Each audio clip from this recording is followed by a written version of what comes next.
নমস্কার, আমি একটি কবিতা বলবো। কবিতার নাম হলো আদর্শ ছেলে, আর যে লিখেছেন তার নাম হলো কুসুম কুমারী দাস। আমাদের দেশে হবে সেই ছেলে কবে, কথাই না বড় হয়ে কাজে বড় হবে। মুখে হাসি ওকে বল, নিচে ভরা মন মানুষ সইতে হবে। এই তারপর বিপদ আসিলে কাছে হও আগুয়ান। নেই কো শরীরে তব রক্ত মাংস প্রাণ, হাত পা সবারই আছে পিছে কেন ভয়। চেতনা রয়েছে যার সে কি পড়ে রয়।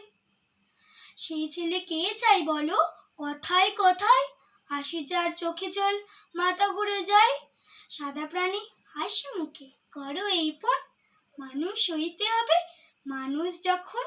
কৃষকের শিশু কিংবা রাজার কুমার, কাজ তো সবারই আছে এ বিশ্ব মাঝার। হাতে প্রাণে খাটো সবে শক্তি করো দান, তোমরাই তো মানুষ হলে দেশের কল্যাণ। নমস্কার।